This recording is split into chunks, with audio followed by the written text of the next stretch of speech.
Thing one tonight, there's been a lot of reporting this week about what the U.S. attorney must have on Michael Cohen that made him suddenly decide to plead guilty. But it seems there may have been another factor in Cohen's decision, protecting his wife, who was also implicated, reportedly, in potential criminal activity based on evidence that included bank records, tax filings, and loan applications as the couple filed their taxes jointly.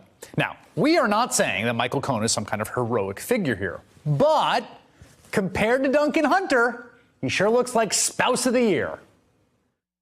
She handled my finances throughout my entire military career, and that continued on when I got into Congress. Whatever she did on that'll be looked at too, I'm sure. But I didn't do it. Damn, dude. That's thing two in 60 seconds. When Duncan Hunter showed up in federal court yesterday, greeted by protesters chanting, "Lock him up," you may have noticed he was accompanied only by his lawyers and not his wife, who was indicted along with him for misuse of campaign funds. But Margaret Hunter arrived separately with her own lawyers. And then, inside the courtroom, the Hunters reportedly didn't even look at each other. Now, there are some clues in the actual indictment about what could be going on there. In June 2011, Congressman Hunter allegedly stayed at a Capitol Hill hotel named, I kid you not, The Liaison, with an individual described as someone who had a, quote, personal relationship with Hunter. In March of 2016, Hunter allegedly again stayed at The Liaison, this time with a person described in the indictment as his wife's close friend.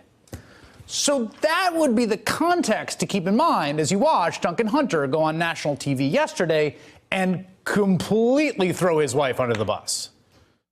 When I went to Iraq in 2003, the first time I gave her power of attorney, and she handled my finances throughout my entire military career, and that continued on when I got into Congress, because I'm gone 5 days a week, I'm home for 2. So, and she was also the campaign manager. So, whatever she did on that'll be looked at too, I'm sure. But I didn't do it. Hey there, I'm Chris Hayes from MSNBC. Thanks for watching MSNBC on YouTube. If you want to keep up to date with the videos we're putting out, you can click subscribe just below me, or click over on this list to see lots of other great videos.